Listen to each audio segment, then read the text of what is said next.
Halo Sobat Tani semua, balik lagi di channel kita. Hari ini kita mau bahas sesuatu yang penting banget, tapi sering bikin bingung.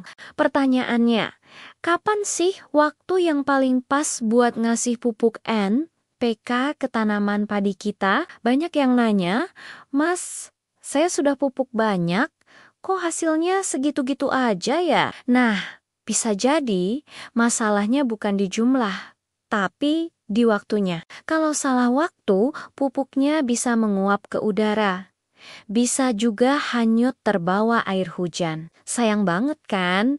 Udah keluar duit banyak, tapi nggak maksimal. Makanya, yuk kita kupas tuntas di sini, biar panen kita melimpah, tanpa harus boros pupuk. Pertama, kita bahas unsur yang paling populer, yaitu nitrogen atau N.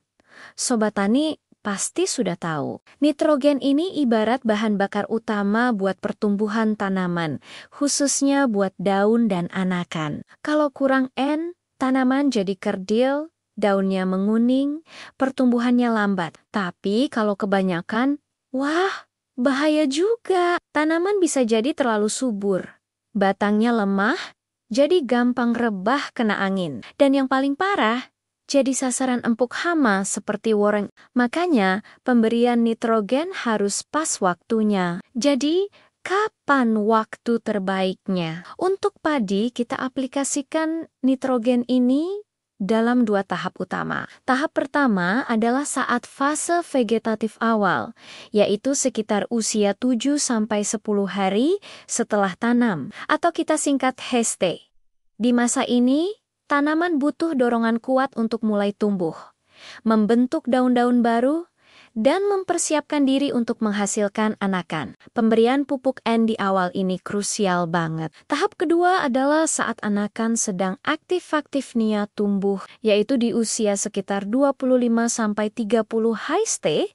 Di fase ini, tanaman lagi jiat-jotnya membelah diri, menghasilkan banyak anakan. Nah, pasokan nitrogen di sini akan menentukan berapa banyak anakan produktif yang bisa dihasilkan. Jadi, ingat ya, 2 kali 7-10 HST dan 25-30 HST. Dengan cara ini, kita kasih nutrisi sesuai kebutuhan tanaman di setiap fasenya. Sekarang kita lanjut ke unsur kedua, yaitu fosfor atau panjang.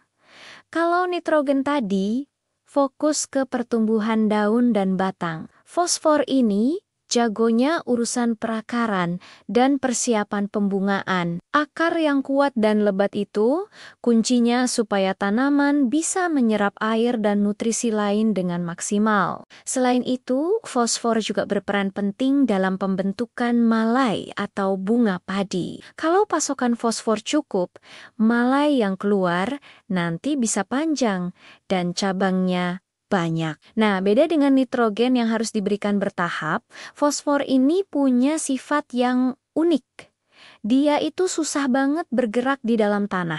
Begitu kita taruh di satu titik, ya dia akan diam di situ aja. Makanya, strategi pemberiannya juga beda. Waktu terbaik untuk memberikan pupuk fosfor adalah di awal tanam. Ya, cukup sekali saja. Di awal, kita bisa berikan bersamaan saat membuat lubang tanam atau ditabur merata di lahan sebelum proses tanam pindah dilakukan. Jadi, saat akar muda mulai tumbuh, sumber fosfor sudah siap sedia di dekatnya. Pupuk yang biasa dipakai biasanya SP36 atau TSP. Dengan cara ini, kita memastikan tanaman punya pondasi yang kokoh sejak awal. Unsur ketiga yang gak kalah penting adalah kalium atau huruf K. Apa sih fungsinya? Kalium ini ibarat benteng pertahanan bagi tanaman padi kita. Pertama, dia bertugas memperkuat batang. Batang yang kokoh nggak akan gampang rebah, meskipun diterpa angin kencang atau hujan deras. Kedua, kalium meningkatkan ketahanan tanaman terhadap serangan penyakit dan stres lingkungan, misalnya kekeringan. Dan yang paling utanggu petani, kalium ini berperan besar dalam proses pengisian bulir padi. Dia membantu memindahkan hasil fotosintesis dari daun ke gabah, sehingga bulir padi jadi lebih berisi, padat, dan bernas. Hasilnya, timbangan panen kita jadi lebih berat. Lalu, kapan waktu yang paling tepat untuk memberikan kalium? Waktu terbaiknya adalah saat tanaman padi mulai masuk fase bunting, yaitu sekitar usia 30-40 HST. Di fase ini, tanaman mulai mempersiapkan diri untuk mengeluarkan malai. Kebutuhan kalium sangat tinggi untuk memperkuat batang dan menyiapkan energi untuk pembungaan. Kemudian, kita bisa berikan lagi sedikit tambahan saat malai sudah mulai keluar, kira-kira di usia 50-55 HST untuk memastikan proses pengisian bulir berjalan maksimal. Jadi, kalium ini fokusnya di fase generatif. Nah, sekarang kita sudah tahu kapan harus memberi N, panjang, dan K. Tapi ada tips tambahan nih, biar lebih mantap lagi. Coba deh campurkan pupuk kimia tadi dengan pupuk hayati atau mikorizat. Pupuk hayati ini isinya mikroorganisme baik yang bisa membantu melarutkan pupuk di tanah sehingga lebih mudah diserap oleh akar. Ibaratnya kita kasih koki buat tanaman kita yang masakin nutrisi biar siap santap Dengen Bikicu. Efisiensi pemupukan kita bisa meningkat drastis. Akar jadi lebih cepat menyerap nutrisi dan tanaman tumbuh lebih sehat. Jadi kesimpulannya apa Sobat Tani? Kunci dari pemupukan yang sukses itu bukan cuma soal seberapa banyak dosis yang kita berikan, tapi yang lebih penting adalah soal ketepatan. Tepat waktu, tepat jenis, dan tepat cara aplikasinya. Kalau kita bisa memberikan nutrisi sesuai dengan fase pertumbuhan tanaman, hasilnya pasti akan jauh lebih maksimal. Kita bisa meningkatkan hasil panen tanpa harus boros-berosan beli pupuk. Ingat, tujuan kita adalah menjadi petani yang cerdas, yang bekerja dengan ilmu, bukan cuma sekadar rajin menabur pupuk tanpa perhitungan. Yuk, kita sama-sama terapkan ilmu ini di sawah kita masing-masing. Mari buktikan bahwa dengan cara yang benar,